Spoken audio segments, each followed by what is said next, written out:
Hi, and welcome back to another episode of the Architecture of Health. I'm Deb Voisin, and this week my guest is Cindy Bacon. She is a craniosacral therapy practitioner, as well as a former midwife and home birth specialist of many years. So, Cindy, welcome to our show. Thank you, Deb. Thanks for having me. This has been a long time coming, guys, because Cindy helped open my eyes to being able to repair problems that I thought we would never be able to repair for some of my family members. One of them had to do with the shape of the face with dental work, having a very squished face from a birth injury. Another had to do with severe head injuries.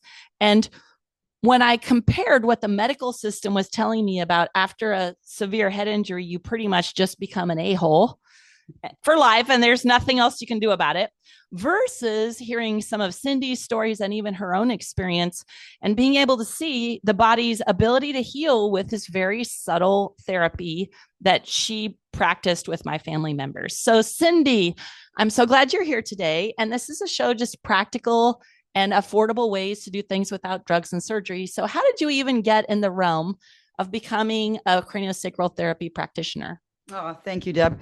Well, I considered myself to have the most wonderful job in the world, being a home birth midwife, and I had no intention of changing courses there.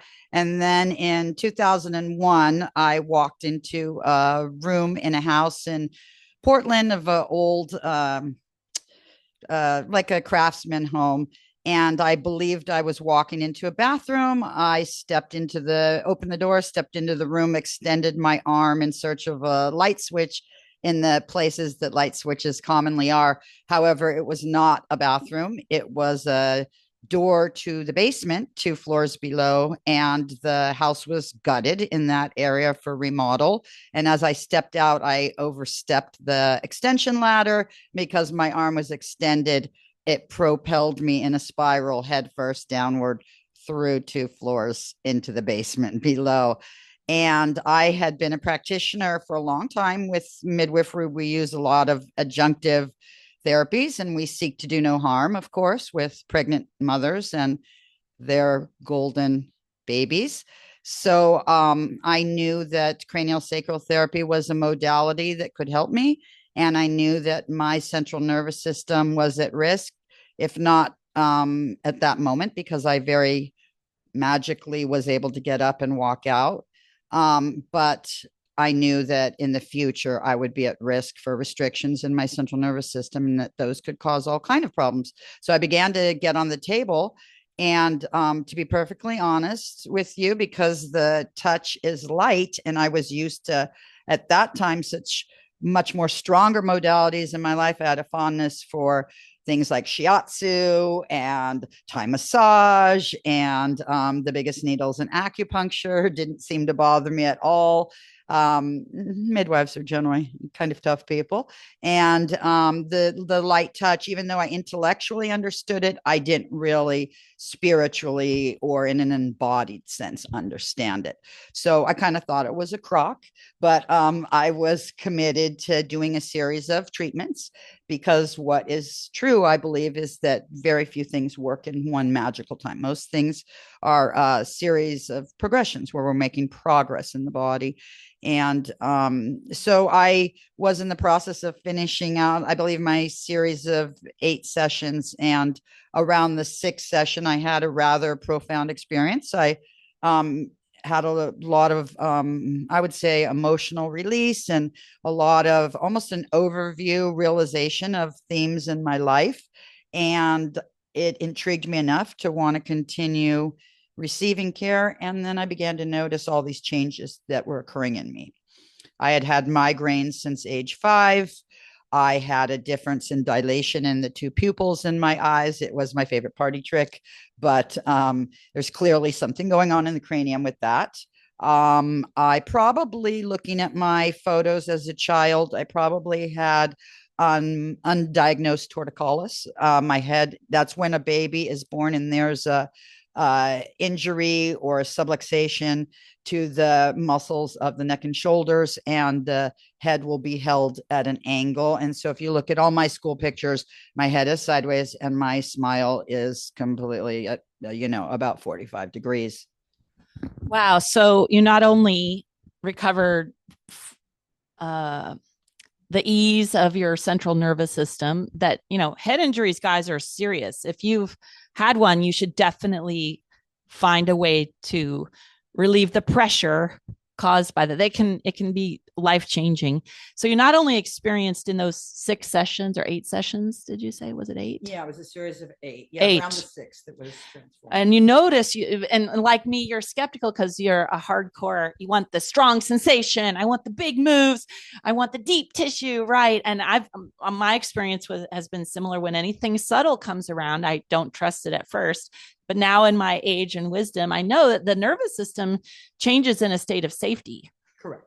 And when we have some bullying force come in, our body's going to fight it right back out. So what I'm also fascinated by what you're talking about is another theme that I've found in my own journey is we can be better than we've ever been because of these undiagnosed birth traumas. And my story, I met Cindy because my son had all these issues since birth. And even after someone who was like a junior massage therapist, like a junior craniosacral person, looked at my son as an infant, he was like squeaking when he breathed. He had a floppy larynx. And it wasn't, I had a couple of people look at him and are like, no, he's fine. His body integrity, he's all balanced.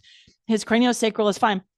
Well, years later, I finally found Cindy, who's very experienced with pediatrics and infants and birth. And she found that the roof of his mouth was like a tight little tent, a very rigid, triangle shape, where it's supposed to be a smooth, wide, round roof of your mouth. And guys, that affects everything. It affects how your eyes lay. It affects your breath pathway. It affects how your tongue works. It affects everything. And if I hadn't found Cindy, who came so highly recommended, I'm not sure that anyone would have had the nerve to put on a glove and fish around in his mouth to really feel what the architecture of his face was like, his skull was like, let alone then know what to do. And we had tremendous results between the BioBlock dentistry that we did, along with the craniosacral and all sorts of other things that we did. And in my own, I'm finding now, as a movement specialist or whatever I call myself, I'm correcting patterns I even had as a kid that I never knew how much I'd settled for not feeling good until you start to research. So there you were, you got this treatment and made you feel better. And then you got, was it very long till you switched over and you got the training and you refocused your work? Thanks. You're very generous, Deb. So there are many people who will put a glove on and work on a baby's mouth. That's definitely part of the treatment. But as Deb says, in all modalities, there are people who have more or less experience. So yes, but thank you. Want to be humble about that. Sorry, what did you ask me?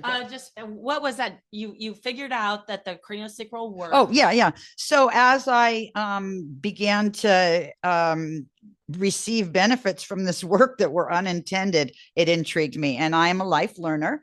And I spent my career wanting to bring support and wellness to mothers and babies. And so I began to study with the intention of bringing craniosacral therapy into my midwifery practice. What I didn't realize, that at least in the institution within which I am trained, one must be very, very skilled before they are allowed to work on babies. And so though I was a highly skilled midwife and had ran a school and trained many midwives and had been doing it for decades, I was a neophyte when it came to craniosacral therapy. And so I was required to study a lot and take a lot of courses for several years before I was allowed to do the pediatrics. Had I known that from the beginning, in all honesty, you and I may have never met, because I wasn't really planning to take on a, complex study again. However, fate, higher power had its way with that. And by the time I figured out how much requirements, I was already hooked. Yeah. And in our perspective, infants and children, all children, are the people who needed to be treated with the most respect. And they are the people who should never be practiced on or be worked on by people who are not well experienced. I mean, of course, if one has a family friend and they're studying, I can see how we all do that. And I love to get on my friends and even clients of mine who are now learning. But to go to a professional who is not well skilled is not appropriate when it comes to infants and children. And that has to do with the inability of children to advocate for themselves. And I didn't get that this was Deb being cheap. This was Deb being cheap.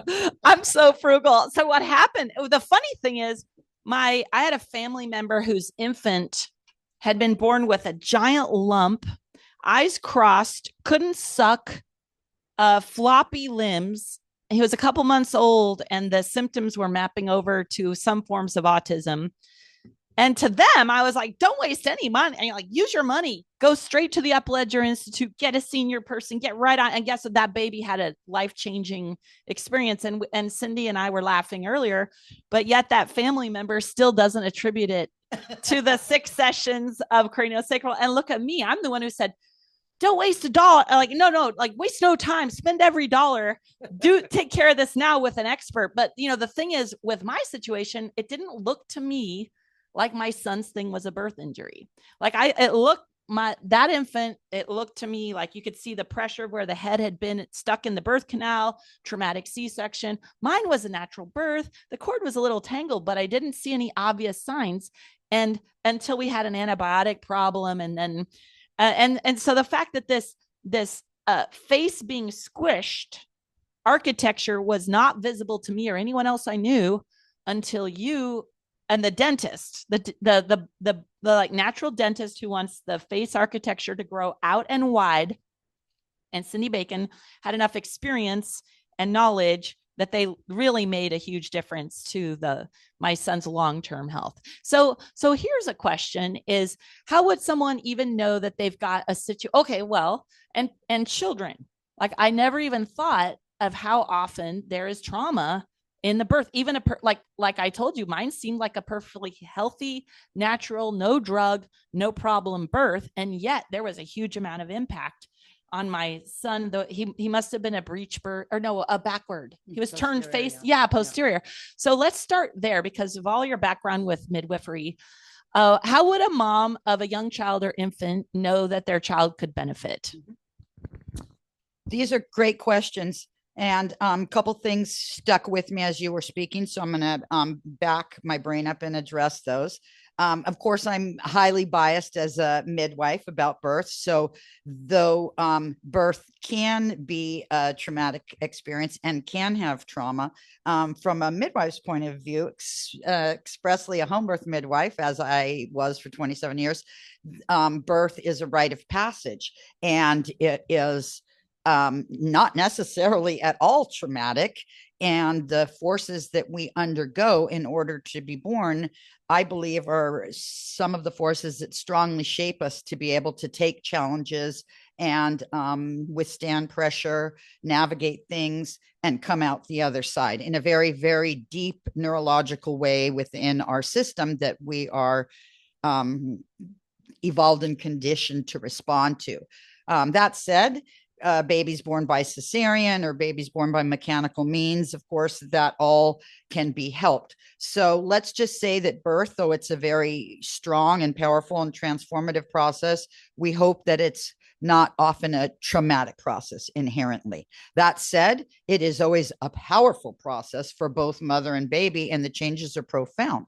So in a baby, in order to navigate the birth, the mechanical means of labor, like Deb was referring to, they must enter the pelvis and flex their head and rotate their pelvis and navigate the cattywampusness of their shoulders, one more anterior than the other, in order to kind of S-curve through the pelvis as they're being born. A baby is born by rotating its head, looking over its shoulder, so to speak, in most times.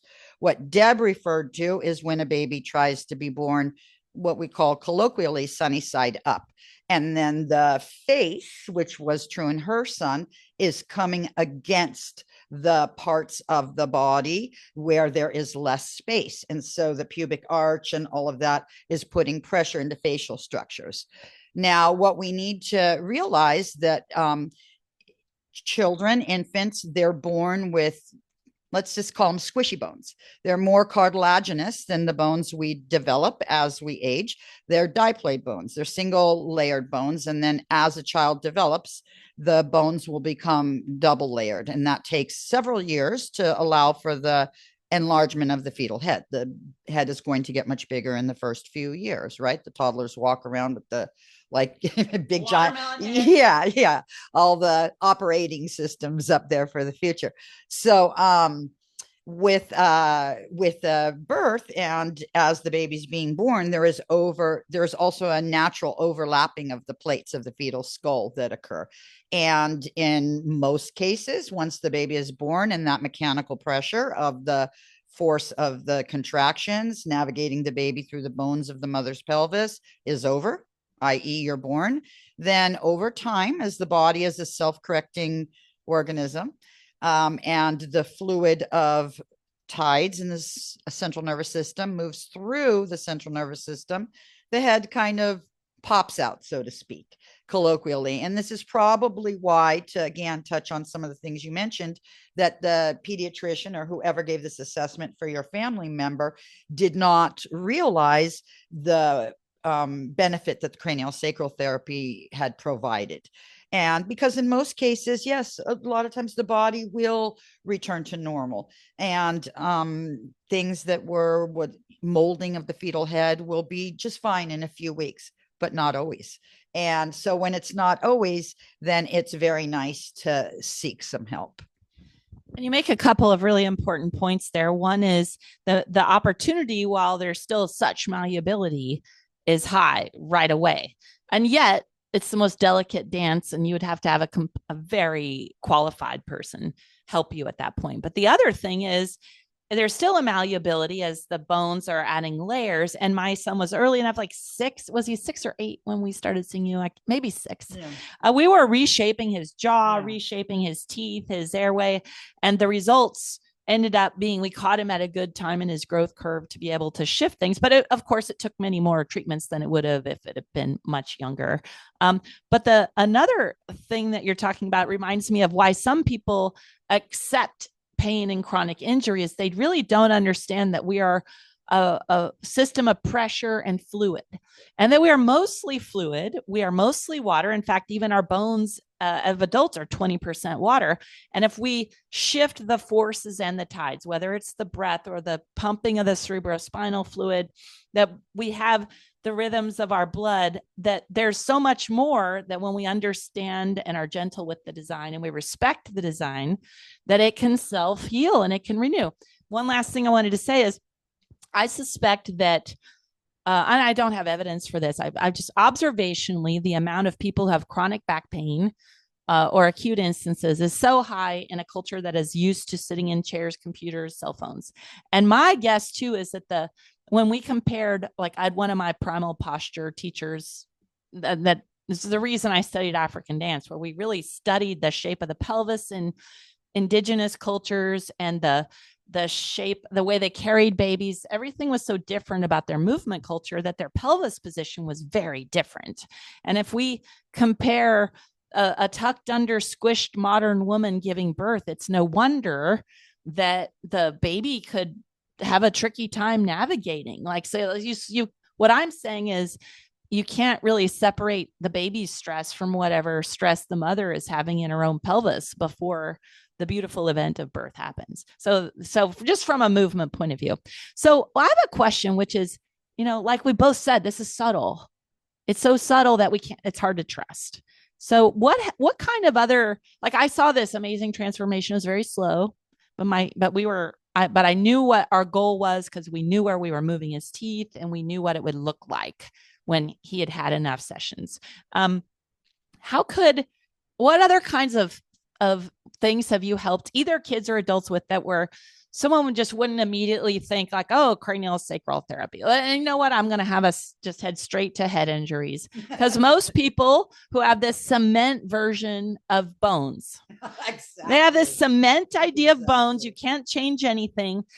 So of course, if you hit your head, there's nothing you can do. So can you tell me a little bit why, at least I saw a result and you had a result with head injuries, why would craniosacral help with that where other things may not? Okay, so there are a couple things that I'm going to go back to again. One thing that was profound that you mentioned a couple, I'm going to call them paragraphs or whatever, mic passes back, was the body's ability to heal only when it's in a parasympathetic state. Rest and digest, we call it. I like to give words to my clients, even to the kids. 40% of my practice is pediatrics that I work with. So it's very understandable, and they are able to own the information. So rest and digest is really a sweet one, I think. And when we're in that mode, it's like Deb said, we feel safe, we're relaxed, everything expands and softens, and the fluids and the systems within the body are able to work better. It's literally like a switch that flips over, and that's in the frequency that we heal. Otherwise, we're in sympathetic and we're responding to things, and that's also very important too. But so one thing that is important for cranial that Deb touched upon, and I want to underscore, is that we work in that way of blending and melding with the body, a light touch. There's not forcing, there's unwinding, there is following the tissue. The rhythms that we follow, we are following the rhythms of the person who we are working on. So as there, we have many skills, but we have no imposed treatment methods. It's like a dance, a journey, surfing. We're navigating it as we go together, and we're aware of tissue release signs. So we're looking for tissue release signs within the session. Any practitioner should be able to be well aware of those and get those. As far as a family who is receiving care, people often ask me this question: how will I know that anything's happening? And again, I always encourage people, say I have somebody coming in, because this is part of what you asked me to. Why do people come in? And, they come in for all kinds of reasons, because our nervous system is connected to everything we think, feel, emote, breathe, eat, worship, pray for, even whether we were kind of born on the right or the wrong side of the bed, so to speak. Our nervous system is the foundation of kind of a lot of who we are. And so people come in for everything. I commonly deal with helping people with concussions, migraines, dental issues, a lot of pain, whether it's acute pain because somebody had an accident on their snowboard, their surfboard, their bicycle, their e-bike, or chronic pain because they bend over their computer too long or scoop ice cream too long, or, whatever it is that that person's doing down there. I have helped a lot of people with vision issues that they were having a hard time, as you mentioned, focusing. I mean, the palate is the floor of the optic chasm. So dental issues will often include issues with the eyes, perhaps the ears. Like you said, it's kind of all connected architecturally up there. In fact, the body is all connected architecturally everywhere, so to speak. I will help with babies who had a mechanical birth, were born by cesarean, shoulders got stuck on the way out, some positioning that is stressful for the baby, and kids who have ADD, ADHD. I will often get calls from teachers, school counselors, asking me, how in the heck did you do that? Sometimes they approach the parents: is the child on drugs now? Because the nervous system has completely settled. So sometimes what looks like behavioral issues is discomfort in a child's body. And, you might be uncomfortable sitting in your body. You might be uncomfortable with parts of your nervous system. You might, like I did, need to sit in a certain way so you can only track out your left eye. And if they place you in the wrong side of the room, then you're turning this time to want to look that way because you're an intelligent kid, as I was, but you don't track well with your left eye unless you can turn so it's coming, that way. And so then if you turn, and, Susie Cream Cheese is over there, who always wants to be disruptive and, throw spit wads and pass notes and make funny faces at you, then you engage in that. And what looks like a behavioral problem might actually stem from discomfort in the body. Wow. So how would someone know how to expect how many sessions it's going to take to feel a result. And I love that you did say earlier there's no one magic pill, especially when you're respecting the body's own rhythms. You need to create that space so that the shifts can happen gradually. Yeah. But like but we knew because we were on like a 2-year orthodontic shift plan that, oh, this is interesting too. I know the old orthodontic model was, and maybe still so, the majority of pulling the teeth back into the skull, which by itself starts to mash the plates of the face, the bones of the face and the bones of the skull can get kind of mashed. And the idea that there's this can create lifelong headaches. So the idea of making the space, both from a dentistry point of view and the way the craniosacral was like shifting the pressures to keep the space, we knew what we were in for. But I have to say, let's just say I had a kid with ADHD. How would I even know how often to take him or how long it was going to take? Or how do you even know, oh, this, like, we're there? Mm-hmm. Great questions.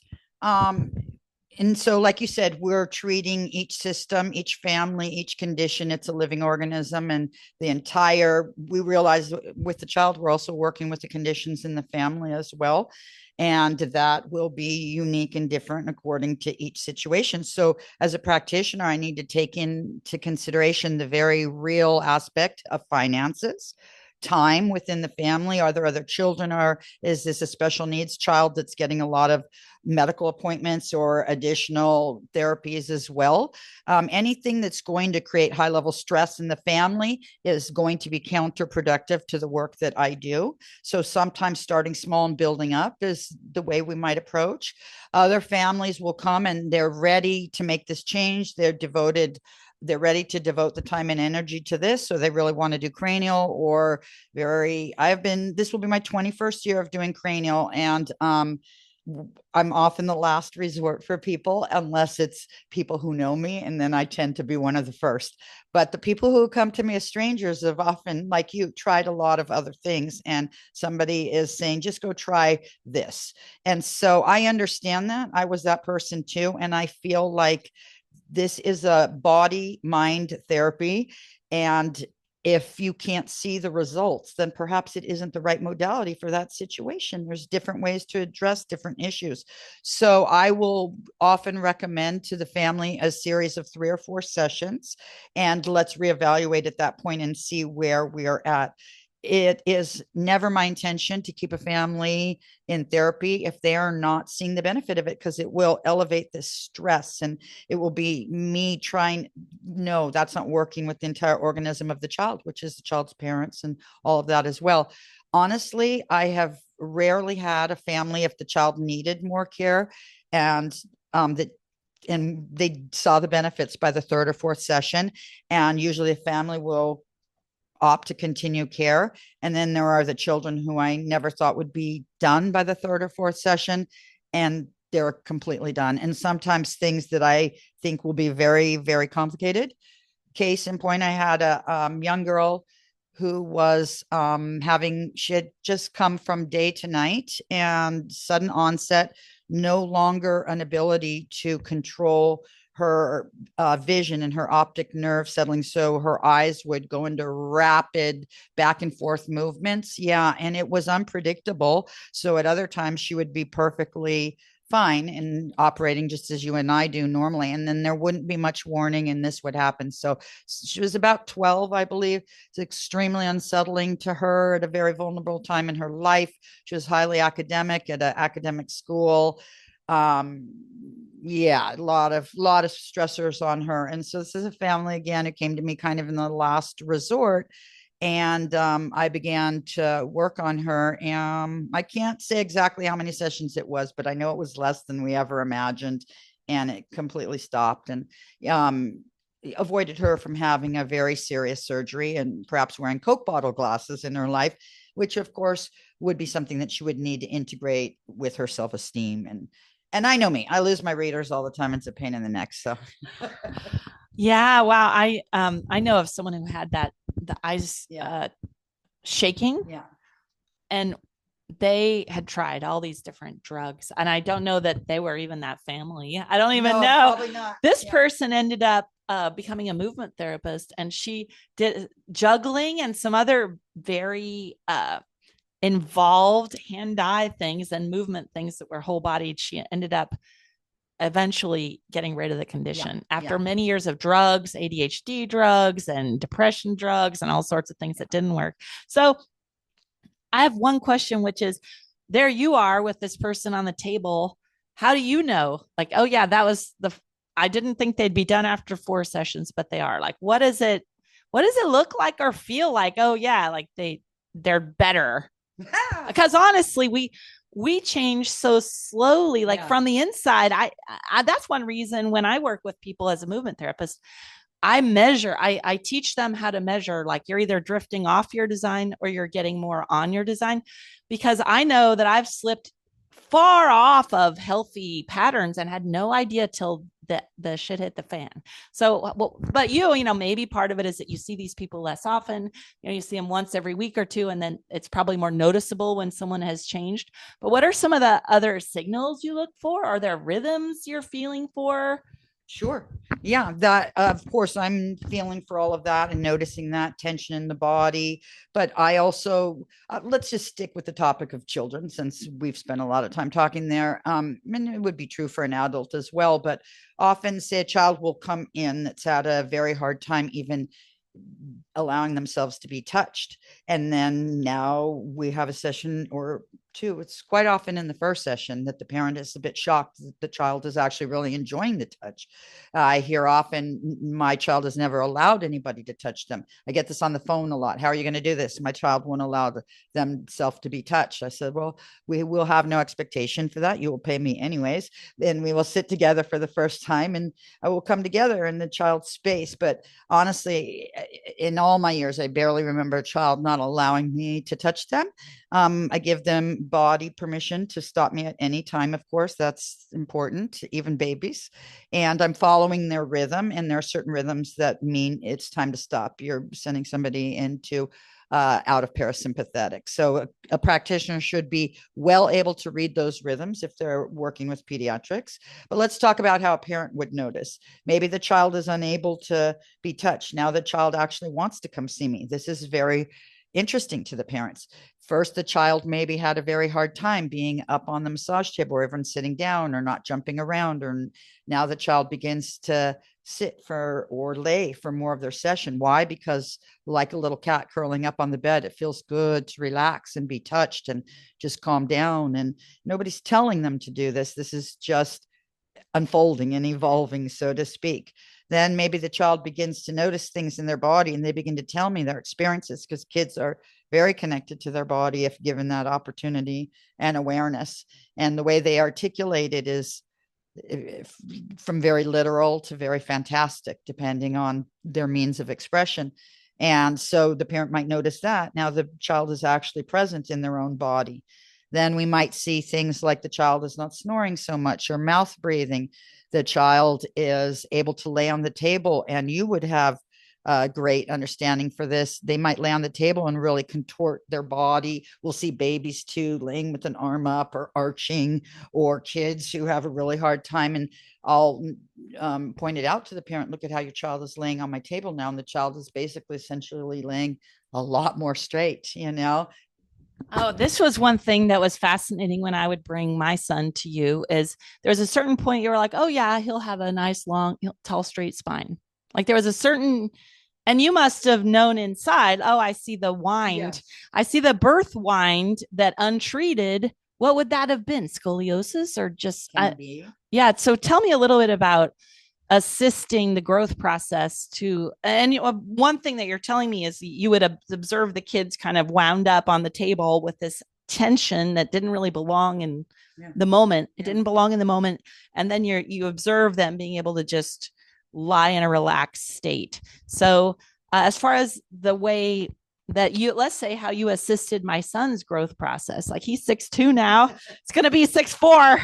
Is that your fault, Cindy? I love all men, but tall men, that's a wonderful thing. I hope he's here. I think he's going to be here. Oh, nice. You know, I mean, we could never say. People would ask me that at a birth. How would it have gone if it had been this way and that? And we never know, right? Different causes and conditions create different outcomes, right? But we could see it in the plants around us, right? Look at the Monterey cypresses that grow along our coast. Buffeted by the wind, they're bent over and they're strong. They've had to face incredible forces, but they're shorter and they're bent. When they grow away from the coast, they grow upright, they go straight, they spread out. We are those living organisms too, right? If we keep the fallen trees from clogging the banks of our rivers and open our waterways, our streams flow. We are all of that too, as one living part of nature. The problem, and you mentioned it earlier, is that as humans, we've come to believe that we don't deserve to be comfortable, or that being comfortable is not part of the human plan. And that's just absolutely not true. And that babies will just be uncomfortable, or that if they continue to have overriding sutures at birth, that's just the way it is. Or if they're laying there with their arm up, that's no, all of these things are exhibiting discomfort and attempt of the human being to navigate in the best way that they can with these pressures and restrictions. So we have lots of signs, if we're willing to accept the fact that comfort and ease is part of our right. And of course, some people are born with conditions and causes, perhaps spina bifida, or they're going to require surgery right after birth that's going to do a lot of fascial restriction in the body. But we, like you said, we're so able to work with this for so many years. The window doesn't shut because the body is all in movement.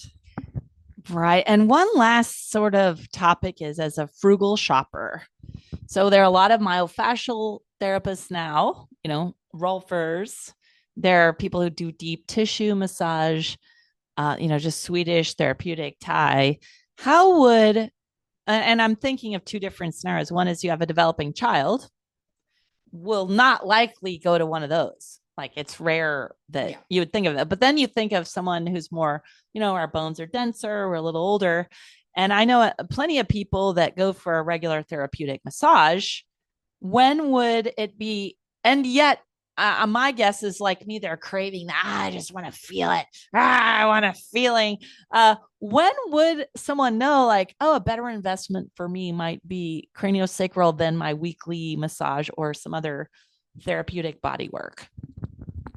Good question. I would say if somebody has recurring pain that's structural or nerve involved, that I would try to seek something different. Massage is great, and the human touch, just the human presence, being in a room with another person, has a profound effect on the human body, just being compassionate. So by all means, all these things are so beneficial. But craniosacral therapy is going deeper than that. It is going into the pathways of the nervous system, places where they're being compressed either structurally, or the fascia is being twisted. Why does that matter? Because we know there's lymphatic endings there, capillary endings. We have neural pathways going through that tissue. It's obvious that if there's less torsion and pressure on those pathways, that they're able to flow better. So I think I got distracted again. No, that was a perfect answer, which was just that it's all good. And that if you have kind of more of a specific recurrent problem, like a pain problem, or I, in my case, I observed with the head injuries, the pressure, this feeling of anxiety and pressure that wouldn't lift, because, like you said, if there's a structural issue, then you need to, that it would be a good place to look. Anything else you want to say about that? What I was going to say is that my personal experience, and many of my clients' experience, is that when one I like to call it correcting the body, when the body gets corrected, and we're not talking about perfection, we're talking about reducing pressure on the body by an enormous amount so that the body is able to self-correct. Sometimes we take something to 51% and the body does the other 49. But once the body is corrected, my experience and that of many of my clients is that things like massage are no longer often needed. They feel very wonderful. It's so nice to be touched, and maybe hot stone therapy, or you're at a spa. But as far as like, oh, my rib is out and I want to not feel a stabbing pain in my shoulder, that they'll, by them being fluid and used to receiving craniosacral therapy, their body tends to subluxate much less. It'll self-correct much quicker. And I might see clients and they might do a series with me, and then I might not see them for another year or 6 months. And then their rib goes out and then they hop on the table and we've probably got it in one session, because it's almost like speaking a language in the body, and the body begins to understand that and know how to speak it. And if there's one thing that wants to serve us the best that it can in this world, the best community that we participate in is the community of our own body. There is nothing that wants to do so well for us. It's trying and trying and trying. And so if we'll give it a little bit of help, it will do a lot with that. So my hope is that people don't need too many massages, not to take away business from massage therapists, because there are many more other people who need those massages, that people can come and get cranial, and the pain and their discomfort and their neural issues will be greatly reduced. And I think we're near a great wrapping up point, because of what you said about the body was just so beautiful, that if there's anything that is on your side, it's your body. It doesn't, you guys, autoimmune disease doesn't mean your body's attacking yourself. So this war mentality has got to go. At the same time, I'm in full agreement with Cindy, where you have this idea of shifting a structure towards renewal. Then you switch towards a maintenance mode. And that's one thing I've gotten used to in the way I shop for services is, if this thing is going to have some lifelong dependency, I'm not signing up. Yeah. I don't want to be a slave. And I know when there were several drugs misdiagnosed to my infant, and I was asking, okay, how long? What's the roadway off of these? And they said, zero. We have no idea. This could be the rest of his life. I said, absolutely not.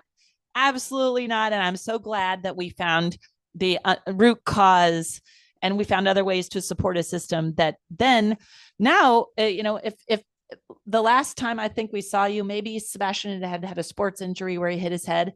Now we go, if there's just been a whack or something weird happens, just for a renewal. And that's also with these regenerative movement systems I study and teach. We want to recode the habitual patterns, yes. And then we want to maintain without creating slavery and an infinite dependence upon having to do yet another thing in a stressed out life where your list is already plenty long. Yeah. Well, so Cindy, you're here in Santa Cruz, California, just like me. Yes. People can find you. How do people contact you? Do you email, do phone, text? I can't even. Do you even have a website? I no longer have a website. It's true. I am word of mouth, and that keeps me going. But I'm always happy.